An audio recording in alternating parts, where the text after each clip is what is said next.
Hey guys, in this video we are going to focus on making a homemade cheesecake icing. It's super easy.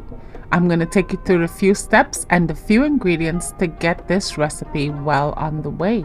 So without further ado, let's get into this video, y'all.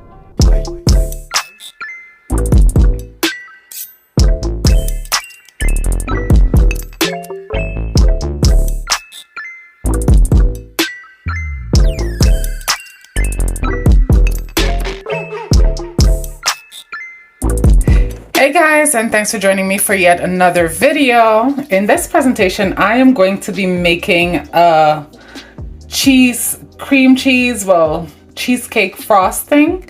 So to make that, I have slightly over 1 stick of butter here. It's been sitting out, so it's kind of soft. I will also be using a full 250 grams of cream cheese, a teaspoon of vanilla extract, and 3 cups of icing sugar. So to begin, what we're gonna do is I have my butter in this dish here, and I am gonna use my hand mixer at this point. I'm gonna put it on medium to start, and I'm going to be whisking this for a total of 4 to 5 minutes until I get it a bit more fluffy. So I'm going to mix this and I'll be back to show you what that looks like after 4 to 5. So here we have our butter that's been creamed for 5 minutes via hand mixer. And what we're gonna do right now is we're going to be adding our cream cheese into that, and we're gonna give that a whisk as well. So this cream cheese has been sitting out overnight, so it's softened, and I'm gonna just be incorporating this as well for another 5 minutes, and then we'll see how it develops at that point. So I'm gonna mix it. So this has been beaten for about 3 minutes, and what we're gonna do is we're gonna be adding a teaspoon of vanilla extract to this. No more than a teaspoon, because we don't want it to be the reason it gets watered down. So I'm just gonna mix this in for 1 minute, and then we're gonna come back and start adding our confectioner's sugar. Okay. So we've got our vanilla essence mixed in really nicely to this. So what we're gonna do is we're gonna add half of our confectioner's sugar. Remember, this is 3 cups of sugar. So what we're gonna do is we're gonna add half first, and then we're gonna mix this on low. Well, not on high, but very low to incorporate this first before we add the rest of it.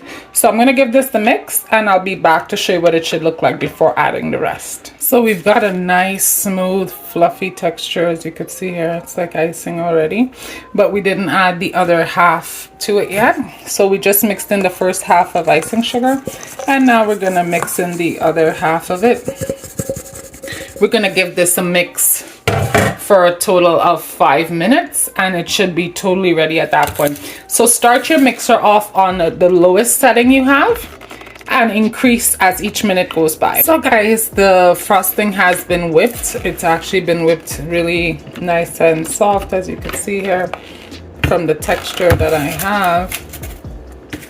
And what I'm gonna do next is it needs to sit in the fridge before you actually use it for at least 30 minutes, just so it firms up a bit more, you know, for frosting. So I'm gonna probably proceed with a piping bag and transfer this over to a piping bag, place it on a plate, and put it in the fridge for at least 30 minutes. For me, it's gonna be more like 2 hours till I come back to it, because I am baking as well, and I want that baking item to cool. So it'll take about 2 hours for it to be fully cool before I can frost it. So this is pretty much ready to go. If you're ready to go frost the cake, you can use the same spatula and you could frost your cake. Like, you just pick it up. This is after the fact that you put it in the fridge to chill. And you can frost your cakes like, you know, like how you'd frost a cake normally, like that. For me, I'm gonna transfer it to a piping bag, and I'll proceed with it. I'll peek back in later and show you what I actually used it for. Yeah, but this is ready to go. So guys, I transferred half of it into a piping bag, and I'm gonna be using that a bit later. So what I'm gonna do is I'm gonna put these into the fridge just to chill and to firm up. before I proceed with using it for the icing purposes that I made it for. So yeah, I'll be back to probably show you the end result of what I did. But I just wanted to show you that I transferred. Hey guys, sorry it took me so long to get back to you on the icing. So what I did was I piped icing this cake. Underneath here I have a layer of brownie and a butter pecan cake. It's mounted on top of each other. I used the 8-inch pan to do it so that it maintained the size that I was looking for in a complete cake. So here we have our cheesecake icing, as well as I have a light drizzle of chocolate glaze over top that cheesecake icing. So yeah guys, I just wanted to come back and show you guys what I did with the cheesecake. So the cheesecake icing I should say. And yeah, so this is yet another way to enjoy like cheesecake without making a full cheesecake, because it's really the filling that people go for. So that's what's on top of here as icing with the chocolate. I'm just back. I'm about to cut into this cream cheese icing cake. It's double layered. Like I said, half is brownie and half is butter pecan. So just cutting into that.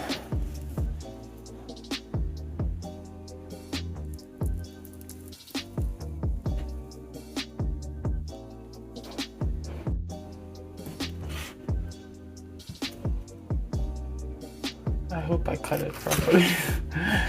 Hey.